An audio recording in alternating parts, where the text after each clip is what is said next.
Bonjour à toutes et tous et rebonjour pour les personnes qui étaient avec moi sur ma sortie matinale.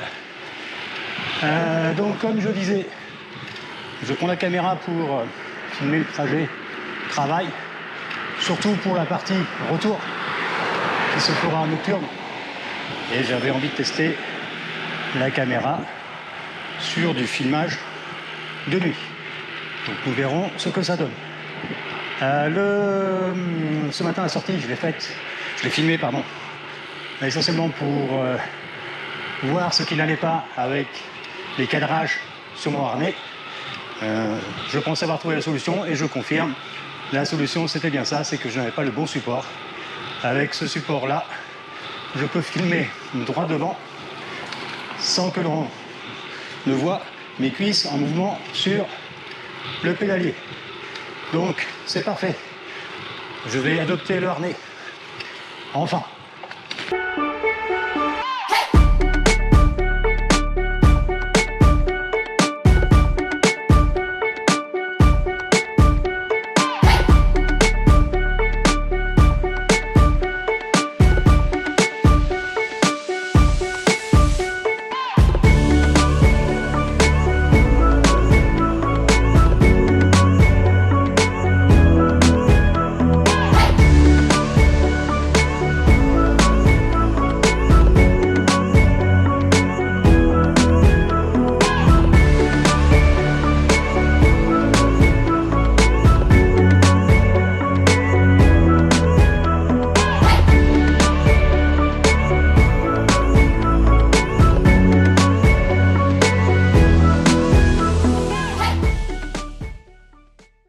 Donc la vidéo de ce matin, bien sûr, je ne l'ai pas encore montée. J'ai juste regardé les rushs.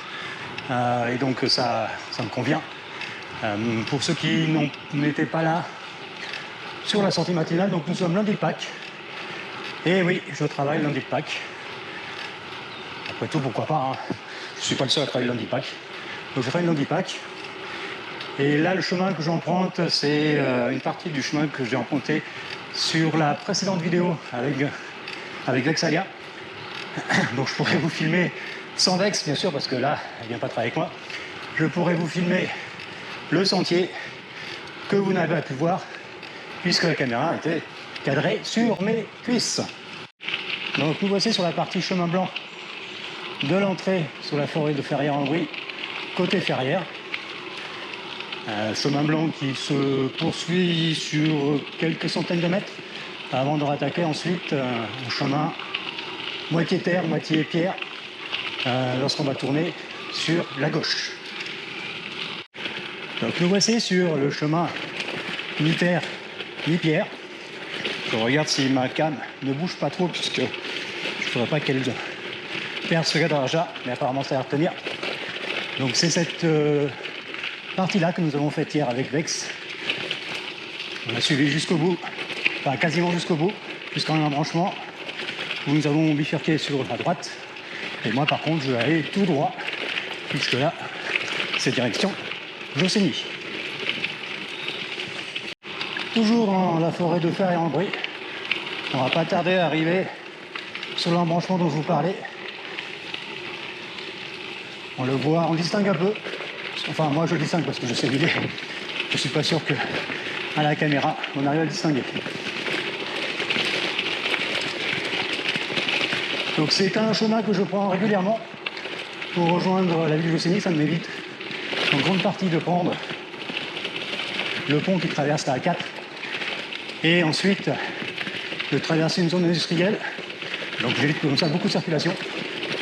En revanche, sur le retour, je ne passerai pas par là, parce que comme je vous le disais sur la vidéo randonnée 1000, on trouve quelques sangliers, donc le jour, il y a peu de risques. La nuit, par contre, ils sortent. Et le problème, c'est d'arriver à les voir. Donc avec Vex, c'était là que nous allions tourner. Et moi, je vais en face. Et on retrouve une sorte de chemin blanc. Nous voilà sortis de la forêt de Ferrières. Cette route, vous l'avez vu aussi, dans l'autre sens. Sur mes deux sorties du reste, hein, c'était dans l'autre sens.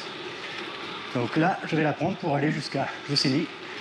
Et de toute manière, à partir de là, on ne fait que de la route. Arrivé dans la ville de Jossigny. Je l'ai connu, c'était un village. Aujourd'hui, on peut l'appeler ville. Une ville qui va être rejointe sans trop tarder par Bus Saint-Georges, qui est sur notre gauche. Car les constructions, je ne sais pas si vous allez les voir, mais les constructions là-bas, c'est Bus Saint-Georges. Donc vous pouvez voir que nous sommes très proches de Jossigny. Nous voici dans le centre-ville de Jossigny. Là sur la gauche, une boulangerie que j'ai connue ouverte. Il y a quoi? Il y a 5-6 ans. Voilà, et fermée depuis. Je pense qu'il n'y aura pas de repreneur.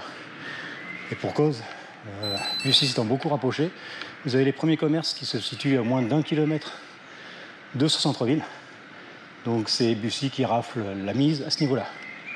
Donc on a toujours le café qui est là, ainsi que l'épicerie, ça fonctionne toujours. Quelle que soit la zone urbanisée, les épiceries marchent toujours parce qu'elles sont ouvertes plus longtemps, et même les jours fériés, contrairement aux centres commerciaux, voire supermarchés. Donc sympathique, comme ville, assez tranquille, mais qui va être bientôt grignotée, comme je le disais, par Bus Saint-Georges. Et c'est parti, direction Marne-Val d'Europe. Donc la région fait pas mal de choses pour améliorer les conditions routières des cyclistes, les séparer le plus possible de circulation automobile, et notamment sur ma gauche, je laisse passer la voiture, sur ma gauche, en construction, une piste cyclable qui va amener jusqu'au pôle Val d'Europe. Je pense que pas besoin de parler de Val d'Europe, tout le monde doit le connaître, enfin, quasiment tout le monde, il suffit juste de chercher sur internet et vous allez voir que c'est un centre commercial qui s'est construit à proximité d'un grand parc d'attractions. Alors hier, je vous parlais des villes qui touchent les villes. C'est le cas ici, nous sommes à Montévrain. Et sans transition aucune, nous allons arriver à Chessy. Pour ceux qui prennent le RER A, c'est le terminus Chessy-Marne-la-Vallée pour se rendre sur ce fameux parc d'attractions dont je vous parle depuis tout à l'heure. Alors je ne sais pas si vous allez voir, mais curiosité de Chessy, nous avons des vaches sur les balcons. Ça ne s'invente pas. Alors c'est peut-être pour la banque qui est en dessous, je ne sais pas, c'est peut-être un message subliminal parce qu'il n'y a pas de boucherie. Et donc comme je le disais, sans transition aucune, nous quittons Montévrain pour Chessy. Avec le rond-point du Val d'Europe.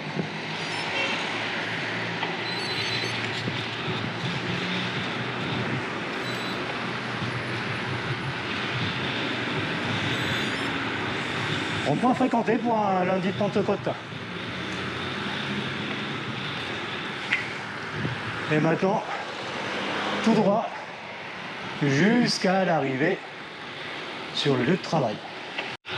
Alors, vous l'avez peut-être déjà compris ou pas, si je me dirige vers ce célèbre parc d'attractions, c'est parce que c'est là-bas que je travaille.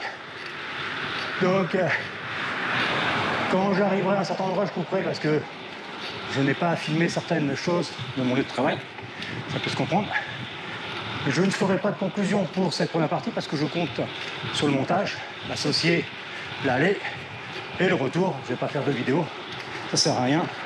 Donc quand je couperai, je vous dirai tout simplement à dans 8 heures. Nous voilà dans les derniers hectomètres de mon parcours aller. Donc c'est là que je vais arrêter de filmer pour cette première partie. Et c'est là que je vous dis qu'on se retrouve dans approximativement 8 heures si tout va bien. À ce soir. Eh bien, bonsoir tout le monde. Nous voici un peu plus de 8 heures après mon arrivée au boulot pour un retour domicile et donc un test de cette GoPro Hero 13 en mode nocturne. Alors, il est 22h54. Il fait 19 degrés 8. Je pense que ça va descendre jusqu'à peu près 18 degrés. Donc l'air est doux. Tout va bien. Les réglages que j'ai opté pour ce premier test de nuit sont avec des ISO montant au maximum à 1600. Déjà je trouve que c'est beaucoup, donc on va voir ce que ça donne. C'est un premier test. On verra s'il y en aura d'autres ou pas. Mais c'est vrai que j'aime bien rouler la nuit aussi, donc on va voir. Donc c'est une nuit qui est bien claire. On voit quelques petits nuages, mais rien de bien méchant.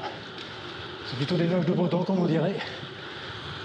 C'est dommage parce que la lune, qui est pleine, se trouve dans mon dos. Donc je ne vais pas pouvoir prendre pour l'instant de plan avec la lune. Mais là je suis bien dans un joli petit noir. Donc on va voir ce que cette cam me propose. Donc là je ne prends pas du tout le même chemin que pour l'aller.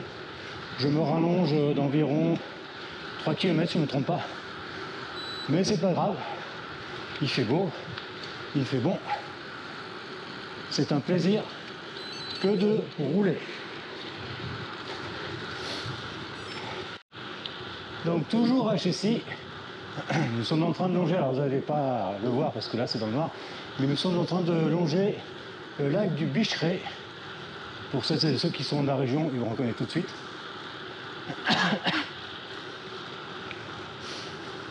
Il fait 16 degrés. J'ai bien fait de prendre les manchettes, tout de même. C'est pas froid, mais on supporte les manchettes. Alors rouler de nuit à vélo, c'est vraiment différent de la journée. Il y a d'autres sensations, d'autres comment dire, je trouve pas le mot, donc on va dire d'autres plaisirs. Donc là c'est pas trop parlant parce que pour l'instant on est en zone urbaine, donc c'est relativement bien éclairé. Mais tout à l'heure, lorsque je vais partir en direction de Goscinny, je serai un peu plus en race campagne. Et peut-être que vous aurez un aperçu de ce que j'entends par ces sensations bizarres.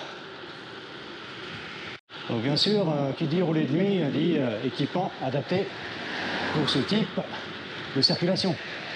En ce qui me concerne, j'ai à l'avant 2 lampes, une Garmin et une Olight, qui me permet de pouvoir avoir un faisceau lumineux assez important. À l'arrière, j'ai la lampe Garmin qui me sert aussi de radar. Elle me prévient en fait des véhicules qui arrivent derrière moi. Et j'ai aussi une lampe frontale fixée sur mon casque. Et bien sûr, un harnais haute visibilité. Pas le même que celui que je porte sur la GoPro, hein. Vous l'aurez bien compris. Un harnais haute visibilité, couleur jaune. Et avec ceci, on me voit arriver d'assez loin. Je parlais d'un plan avec la pleine lune. Ah ben voilà, je ne sais pas si la pleine lune est cadrée, mais là, elle est droite devant nous. Et nous revoilà sur la grande ligne droite qui ramène sur le rond-point où à gauche on va aller sur Goscinny, tout droit c'est pour aller à Saint-Georges. Et là sur ma droite, la piste cyclable en cours de construction. Donc pour l'instant c'est une route qui reste très obscure le soir, mais ça va certainement changer, parce que j'ai vu que sur la piste cyclable en construction, ils ont installé des poteaux tous les 10 mètres, des poteaux électriques.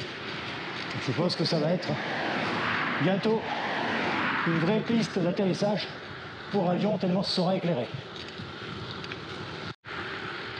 Donc là on arrive au rond-point dont je vous parlais, on va prendre tout à gauche pour rejoindre Goscinny. Et là vous allez vous rendre compte peut-être des plaisirs, enfin des sensations différentes que l'on a sur le roulage en nocturne.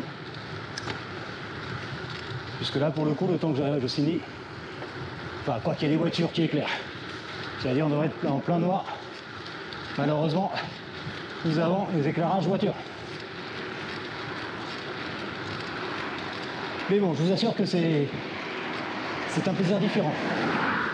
Je pense que certaines sensations sont décuplées, que ce soit qu'on soit sur route ou sur sentier. C'est vraiment une autre vision, une autre façon de vivre le vélo quand on roule de nuit. Arrivé au centre-ville de Goscinny, donc ce matin pour aller bosser, je venais d'en face. Et là je vais prendre à droite. Et voilà, sortie de Jossigny entre une belle rangée de beaux arbres. Là, vous ne le verrez pas parce qu'il fait noir, donc je ne vais pas vous le montrer, ça sert à rien. Mais sur Jossigny, nous avons un ancien château. Et donc la partie à gauche, qui forme aussi une allée bordée d'arbres, va directement sur le château. Alors après, elle est coupée, donc elle ne va pas totalement sur le château, parce qu'elle est coupée par la petite départementale que j'ai prise ce matin. Et du reste, c'est vrai que je suis passé devant le château, je n'ai pas pensé à vous en parler. Mais on voit depuis une certaine position, on voit que c'était une allée qui autrefois conduisait au château. Donc aujourd'hui, Bussy-Saint-Georges commence ici, le panneau qui est là. Il y a à peu près 5 ans, commençait beaucoup plus loin. Je vais vous montrer à peu près où démarrait Bussy-Saint-Georges il y a 5 ou 6 ans. Donc tout ça sont de nouvelles constructions. Certaines ne sont même pas encore louées. Les trottoirs ne sont pas totalement terminés.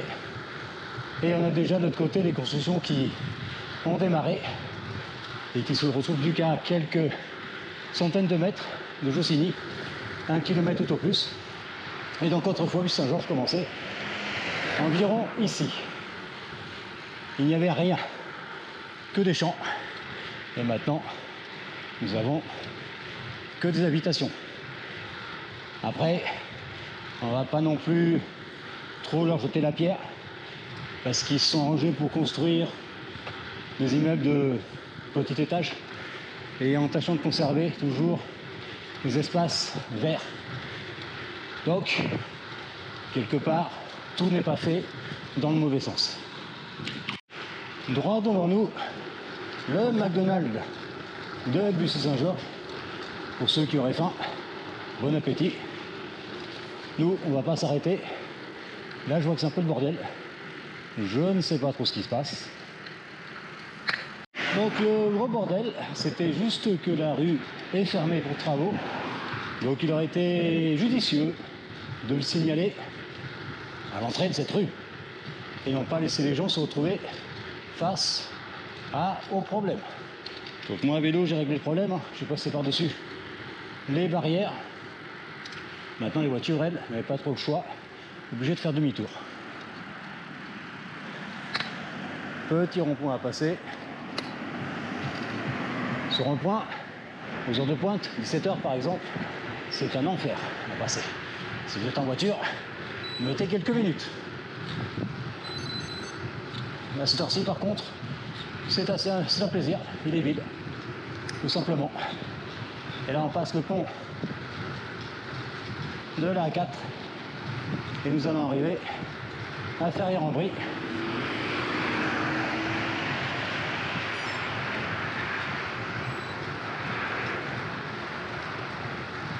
On sent qu'on passe une autoroute, hein. C'est bruyant.